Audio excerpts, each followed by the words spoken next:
തദ്ദേശ സ്ഥാപനങ്ങളുടെ ഭരണം അവതാളത്തിലാണ് എന്നുള്ള വിവരമാണ് ഇപ്പോൾ പുറത്തുവരുന്നത്. യഥാർത്ഥത്തിൽ തദ്ദേശ ഭരണം സ്തംഭനത്തിൽ എന്ന് പറയാം. ഫണ്ട് കിട്ടുന്നില്ല എന്നുള്ളതാണ്. ഏറ്റവും കൂടുതൽ ഇത് ബാധിച്ചിരിക്കുന്നത് പാലിയേറ്റീവ് കെയർ മേഖലയാണ്. എന്റെ സുഹൃത്തുക്കളെ, വിസ്മയങ്ങൾ ഇനിയും വേണോ എന്നാണ് ഞാനൊക്കെ ഉള്ള ആളുകൾക്ക് ചോദിക്കുക. ഞാനതേ ചോദിക്കുള്ളൂ, നിങ്ങൾക്ക് ഇനിയും വിസ്മയങ്ങൾ വേണോ? പൂക്കിത്തരത്തിന്റെ ഏതും ഗംഭീരമായിട്ടുള്ള വിസ്മയങ്ങൾ, പൂത്തിരികൾ, കതിരവെടികൾ നിങ്ങൾക്ക് വേണമെന്ന് ചോദിക്കുന്ന പോലെയാണ് സുഹൃത്തുക്കളെ ഭരണസ്തംഭനം സംഭവിച്ചിരിക്കുന്നു. വെറും 3 മാസം കഴിയുമ്പോഴേക്കും നോക്ക്, ഇങ്ങനത്തെ ഒരു അവസ്ഥ എന്താണ്? കഴിഞ്ഞ സർക്കാർ വകയിരുത്തിയ 1500 കോടി വെട്ടിക്കുറച്ചു എന്നാണ് ഇപ്പോൾ പുതിയ വാർത്ത. ഞാൻ പറഞ്ഞതല്ലെന്നേ, ഇത് ഞാൻ പറഞ്ഞ വാർത്തയല്ല, ഞാൻ ഉണ്ടാക്കിയ വാർത്തയല്ല, ഞാൻ എവിടുന്നെങ്കിലൊക്കെ ആകാശത്ത് വെട്ടിയുണ്ടാക്കിയ വാർത്തയൊന്നുമല്ല. റിപ്പോർട്ടർ ചാനൽ വന്ന വാർത്തയാണ്. അരുൺ കുമാർ പറയുന്നു 1500 കോടി കഴിഞ്ഞ തവണത്തെ സർക്കാർ വകയിരുത്തിയിരുന്നു. ആ വകയിരുത്തിയ തുക പോലും വെട്ടിക്കുറച്ചിരിക്കുന്നു. ഇതിന്റെ ഭാഗമായിട്ട് എന്ത് സംഭവിക്കും? നമ്മുടെ പഞ്ചായത്ത്, നമ്മുടെ ബ്ലോക്ക് പഞ്ചായത്ത്, ജില്ലാ പഞ്ചായത്ത്, ഇതുവഴിയൊക്കെ ബന്ധപ്പെട്ട് കിടക്കുന്ന നമ്മുടെ സാധാരണക്കാരുടെ ഒരുപാട് ആവശ്യങ്ങൾ നിറവേറ്റാതെ വരും. നമുക്കൊരു കാര്യം അവിടെ പോയി പറയാൻ സാധിക്കില്ല. എല്ലായിടത്തും ഭരണസ്തംഭനം എന്നുള്ള അവസ്ഥയിലാണ്.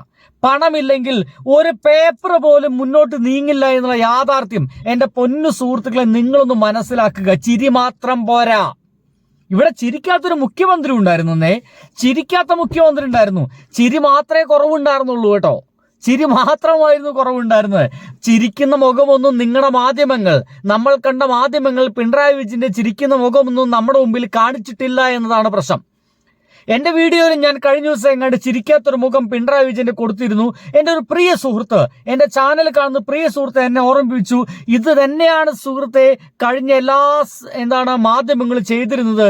സഖാവിന്റെ ചിരിക്കുന്ന മുഖം കൊടുക്കണം തമ്പിനയിലുകളിൽ എന്ന് എന്നൊന്ന് ഓർമ്മിപ്പിച്ചു. അതിനുശേഷം ചിരിക്കുന്ന മുഖം മാത്രമാണ് ഞാൻ കൊടുത്തിട്ടുള്ളത്. ചിരിക്കുന്ന മുഖം ഉണ്ടായിരുന്നു, പക്ഷെ അതൊന്നും കൊടുക്കില്ല. പിണറായി വിജയൻ ചിരിക്കില്ല. പിണറായി വിജയൻ ചിരിക്കാത്തതാണല്ലോ കേരളത്തിന്റെ ഏറ്റവും വലിയ പ്രശ്നം.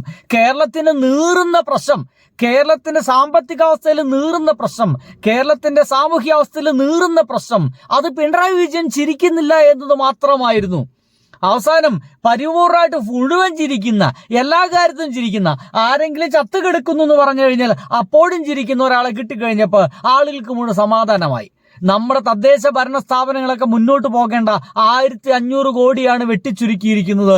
ഇതിന്റെ ഭാഗമായിട്ട് ഇപ്പോൾ സംഭവിക്കുന്നത് ഭരണസ്തംഭനമാണെന്ന് അരുൺ കുമാർ പറയുന്നു. താളം തെറ്റിക്കും ഈ സംഗതി ഇങ്ങനെ പോവുകയാണെങ്കിൽ. എന്താണ് സംഭവിക്കുന്നത് നമ്മുടെ തദ്ദേശ സ്ഥാപനങ്ങളിൽ? റഹീസുഷി, ഗുഡ് മോർണിംഗ് അരുൺകുമാർ. തദ്ദേശ ഭരണ സ്ഥാപനങ്ങൾ മുന്നോട്ട് പോകാൻ പറ്റാത്ത ഒരു സ്ഥിതിവിശേഷത്തിലാണ് ഇപ്പോഴുള്ളത്. സാധാരണഗതിയിൽ തദ്ദേശ സ്ഥാപനങ്ങൾ നടന്നു പോകുന്നത് തനത് വരുമാനത്തിലും പ്ലാൻ ഫണ്ടിലുമാണ്. തനത് വരുമാനം പല പഞ്ചായത്തുകൾക്കും അധികമൊന്നും ഉണ്ടാവില്ല. സർക്കാർ നൽകുന്ന പ്ലാൻ ഫണ്ട് അനുസരിച്ചാണ് അവർ മുന്നോട്ട് പോവുക.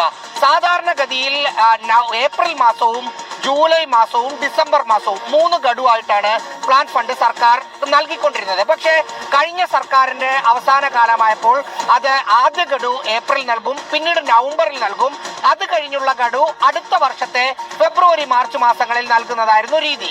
അങ്ങനെ വരുമ്പോൾ 2025 അവസാന ഗഡു 2026 ഫെബ്രുവരി മാസത്തിൽ കഴിഞ്ഞ LDF സർക്കാർ നൽകേണ്ടതായിരുന്നു.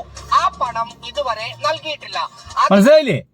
നൽകേണ്ടതായിരുന്നു. അപ്പോഴത്തിന് അധികാരം മാറിയിരിക്കുന്നു. സ്വാഭാവികമായിട്ടും അത് കൊടുക്കേണ്ടത് VD സതീശ മേനോൻ ഗവൺമെന്റ് ആണ്. ആ പണം ഇതുവരെയും നൽകിയിട്ടില്ല എന്നാണ് അറിയാൻ കഴിയുന്നത്. ശേഷമുള്ള UDF സർക്കാർ വരുമ്പോൾ 2026 വർഷത്തിലെ ആദ്യ ഗഡു ഏപ്രിൽ മാസത്തിൽ നൽകണമായിരുന്നു. അത് നൽകിയിട്ടില്ല. ജൂലൈ 31 ഇത് ഏറ്റവും അധികം ബാധിക്കുന്നത് പാലിയേറ്റീവ് പ്രവർത്തനം. ഏപ്രിൽ, മെയ്, ജൂൺ, ജൂലൈ 4 മാസമായി. ഓ മൈ ഗുഡ്നസ്, എന്തൊരു ഭീകരാവസ്ഥ എന്നാലോചിക്കേ. ഒരു സർക്കാർ വന്നിട്ട് വെറും 2 മാസം കഴിയുന്നുള്ളൂ, അപ്പോഴത്തേക്കും ഭരണസ്തംഭനം എന്ന് പറയുന്ന അവസ്ഥ വന്നിരിക്കുന്നു. അതും പെയിൻ ആൻഡ് പാലിയേറ്റീവ് അടക്കമുള്ള ആളുകളാണ്. എനിക്കറിയാം, എൻ്റെ സുഹൃത്ത് പോലും പെയിൻ ആൻഡ് പാലിയേറ്റീവിലൊക്കെ വർക്ക് ചെയ്യുന്ന അവർ പറയുന്നത് അവർക്ക് ശമ്പളം പോലും നേരം വലി കിട്ടുന്നില്ല എന്നാണ്. ഇത് വർക്ക് ചെയ്യാൻ എന്തെങ്കിലുമൊക്കെ ക്യാപിറ്റൽ വേണ്ട, ഒന്നുമില്ല എന്നുള്ളതാണ്. അപ്പോൾ എന്ത് ചെയ്യും? പെയിൻ ആൻഡ് പാലിയേറ്റീവിന്റെ ഭാഗമായിട്ട് എന്താ നമ്മുടെ കേരളത്തിൽ നടക്കുന്നത്? നിർധരനായ, കിടപ്പ് രോഗികളായിട്ടുള്ള, ക്യാൻസർ രോഗികളായിട്ടുള്ള അത്തരം ആളുകളുടെ വേദനകൾ കുറയ്ക്കാനും മറ്റുമായിട്ടൊക്കെ പരിചരണത്തിന് പോകുന്നതാണ് ഈ പെയിൻ ആൻഡ് പാലിറ്റീവ് എന്ന് പറയുന്ന ആ ഒരു സംഘടന. അവർക്ക് കൊടുക്കാനുള്ള പണം പോലും കൊടുക്കാൻ കഴിയുന്നില്ല എന്ന് വെച്ച് കഴിഞ്ഞാൽ ആരൊക്കെയാണ് ഈ ഒരു ഭരണത്തിൽ ഈ ഒരു ചിരിക്കുന്ന മുഖ്യമന്ത്രി ദുരിതത്തിലായിരിക്കുന്നത് എന്നുള്ളതാണ് എൻ്റെ പ്രിയപ്പെട്ട കാഴ്ചക്കാരെ നിങ്ങൾ പറയേണ്ടത്. ബാക്കി കേൾക്ക്. ഇപ്പോ ഉദാഹരണമായി പറഞ്ഞാൽ മെന്റലി ഹാൻഡികാപ്ഡായ കുട്ടികൾക്ക് ഒരു വർഷം 28,500 രൂപയാണ് തദ്ദേശ സ്വയംഭരണ സ്ഥാപനങ്ങൾ നൽകുന്നത്. മറ്റു തരത്തിൽ ഹാൻഡികാപ്ഡായ കുട്ടികൾക്ക് 5,600 രൂപ മുതൽ 20,000 രൂപ വരെ ഗഡുക്കളായിട്ട് നൽകും. സാധാരണഗതിയിൽ തദ്ദേശ സ്വയംഭരണ സ്ഥാപനങ്ങൾ ചെയ്യുന്നത് ആദ്യത്തെ ഗഡു കിട്ടുമ്പോൾ പാലിയേറ്റീവ് പ്രവർത്തനങ്ങളുടെ ഒരു വർഷത്തേക്കുള്ള ഫണ്ടായി ഇതിനെ മാറ്റുകയാണ് ചെയ്യുക. അതിനുശേഷം വരുന്ന ഗഡുക്കൾ എന്ന് പറയുന്നത് വിവിധ പ്രോജക്റ്റുകൾക്കുള്ള പണം, കരാറുകാർക്ക് ബില്ല് മാറുന്നതിനടക്കമുള്ള കാര്യങ്ങളാണ്.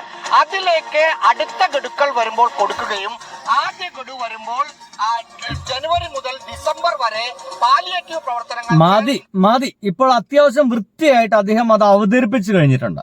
അത്യാവശ്യം വൃത്തിയായിട്ട് സംഗതി അവതരിപ്പിച്ചു കഴിഞ്ഞു. ഭരണസ്തംഭനം തന്നെ സംഭവിച്ചു എന്നുള്ളതാണ്. ഒരു കാര്യം കൂടി, ഒരു വാർത്ത കൂടി നിങ്ങളുടെ മുമ്പിലേക്ക് എത്തിക്കാനുണ്ട്. അത് ആരോഗ്യ മേഖലയിൽ നിന്നാണ്. ആരോഗ്യ മേഖലയിൽ വൻ പ്രതിസന്ധി. താൽക്കാലിക ജീവനക്കാരുടെ ശമ്പളം മുടങ്ങി. ജീവിതശൈലി രോഗങ്ങൾക്കുള്ള മരുന്ന് വിതരണം നിലച്ചു. 2 ഗംഭീരമായ വാർത്തകളാ. എന്തുകൊണ്ടാ? ഫണ്ടില്ലാത്തത് തന്നെയാണ് പ്രശ്നം. ഈ പറയുന്ന തദ്ദേശ സ്വയംഭരണ ആളുകൾക്കൊക്കെ നൽകേണ്ട 1,500 കോടിയുടെ രൂപ അത് വകയിരുത്തിയ ഫണ്ട് കൊടുക്കാത്ത കാരണം ഇത് മുഴുവൻ നിലച്ചിരിക്കുന്നു. താൽക്കാലിക ജീവനക്കാരുടെ ശമ്പളം മുടങ്ങി. സത്യം പറഞ്ഞു കഴിഞ്ഞാൽ ഞാൻ ഇതിലൊക്കെ ഭയങ്കര സന്തോഷിക്കുന്ന ഒരാളാണ്. അപാരമായിട്ട് സന്തോഷമുള്ള ഒരാളാണ്. കാരണം ഈ സർക്കാർ അധികാരത്തിൽ വരുന്നതിന് മുമ്പ് എന്നെപ്പോലുള്ള ഒരുപാട് യൂട്യൂബേഴ്സ് പറഞ്ഞിരുന്നു, ഈ പറയുന്ന താൽക്കാലിക ജീവനക്കാരോടും ഈ പറയുന്ന നാട്ടുകാരോടൊക്കെ പറഞ്ഞിരുന്നു, എൻ്റെ പൊന്നിടാങ്ങളെ നിങ്ങൾ ചതിക്കല്ലേ, ആ പിണറായി വിജയൻ 3.0 തന്നെ വന്നോട്ടെ, ഒന്ന് കേരളത്തെ ഒന്ന് സ്റ്റേബിൾ ആക്കി വെച്ചോട്ടെ. അത് കഴിഞ്ഞ് പിന്നെ ആര് നശിപ്പിക്കാൻ നോക്കിയാലും കേരളം ഒരു കാരണവശാലും താഴോട്ട് പോകാത്ത രീതിയിൽ കേരളത്തിന് മുന്നോട്ട് പോകാൻ സാധിക്കും. അങ്ങനെ അപ്പരാപ്പൂപ്പന്മാർക്ക് ജീവിക്കാൻ പറ്റാവുന്ന ഒരു സമ്പത്ത് ഉണ്ടാക്കി വെച്ചിട്ടായിരിക്കും പിണറായി വിജയൻ ഇറങ്ങിപ്പോവുക. അങ്ങനെ ഒരു അവസരം കൊടുക്കൂ, മൂന്നാമതൊരു അവസരം കൂടി കൊടുക്കൂ എന്ന് പറഞ്ഞപ്പോൾ ഞങ്ങൾക്ക് പറ്റൂല, ഞങ്ങൾക്ക് ചിരിക്കുന്ന മുഖ്യമന്ത്രിയെ മാത്രം മതി, പിണറായി വിജയന്റെ ചിരി പോരാ എന്ന് പറഞ്ഞതിന്റെ ഭാഗമായിട്ടാണ് വെറും 32ലേക്ക് അങ്ങോട്ട് ചുരുങ്ങേണ്ടി വന്നത്.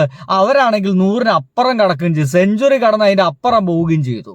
എന്തായാലും സെഞ്ചുറി അടച്ച് കിട്ടിയത് അഹങ്കാരമായിട്ടാണോ ഇനി വേറെ എന്തെങ്കിലും ആയിട്ടാണോ ഇവന്മാരൊക്കെ കരുതിക്കുന്നതിൽ പിടുത്തൊന്നുമില്ല. കുടുങ്ങി പണ്ടടക്കിയിരിക്കുന്നതാ വാർത്തതാ. എനിക്ക് വായിച്ചു തരാമെന്ന് വയ്യ, കണ്ടോളി. വാർത്ത കണ്ടില്ല എന്ന് പറയരുത് കേട്ടോ. ബിഗ് TV ആണ് കൊടുത്തിരിക്കുന്നത്, സുജയ പാർവതിയുടെ ബിഗ് TV.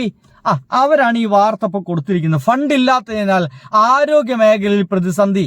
തൊട്ടുമേലെ പറഞ്ഞ ഫണ്ടിന്റെ പ്രശ്നമാണ്, വേറെ ഒന്നുമില്ല. ഇതാ റിപ്പോർട്ടർ ചോദിക്കുന്നു, ഫണ്ട് എവിടെ സർക്കാര്? തദ്ദേശ സ്ഥാപനങ്ങൾ ഭരണസ്തംഭനം, ഫണ്ട് എവിടെ സർക്കാര് എന്നാ ചോദിക്കുന്നത്. ഇതാ ഫണ്ട് എവിടെ സർക്കാര് എന്ന് റിപ്പോർട്ടർ ചോദിക്കുന്നു. സർക്കാർ പ്ലാൻ ഫണ്ട് നൽകാത്തതിൽ തദ്ദേശ സ്ഥാപനങ്ങൾ ഭരണസ്തംഭനം. ഈ പ്ലാൻ ഫണ്ട് നൽകിയാൽ മാത്രമേ ഇതൊന്നും മുന്നോട്ട് പോവുള്ളൂ. തദ്ദേശീയമായിട്ടൊക്കെ പ്രാദേശികമായിട്ടൊക്കെ ഇവർക്ക് ഫണ്ട് കിട്ടും. അത് എത്രത്തോളം? അതൊക്കെ വളരെ കുറച്ചായിരിക്കും. ചിലപ്പോൾ അവിടെ തിയേറ്റർ ഉണ്ടെങ്കിൽ അവരെ കടക്കാരിൽ നിന്ന്, അവിടെ വല്ല സ്റ്റേഡിയം ഉണ്ടെങ്കിൽ അങ്ങനെയൊക്കെയാണ് കിട്ടുന്നത്. എല്ലായിടത്തും ഇങ്ങനെ വലിയ വലിയ സ്ഥാപനങ്ങളൊന്നും ഉണ്ടാവണമെന്നില്ലെന്ന്. അപ്പൊ അവർക്കൊക്കെ മുന്നോട്ട് പോകാൻ വേണ്ടിയുള്ള ഫണ്ട് ആര് നൽകണം? ഗവൺമെന്റ് അലോട്ട് ചെയ്ത് നൽകണം. അത് അലോട്ട് ചെയ്ത് നൽകിയിട്ടില്ല. അപ്പൊ കാര്യങ്ങൾക്ക് ഏകദേശം വ്യക്തമായി. BJPക്കാരെ കാര്യം നോക്കാൻ നടക്കുകയാണ്. അതിൻ്റെ ഇടയ്ക്ക് ഇതിനൊക്കെ എവിടെ സമയം അല്ലയോ? ബൈ.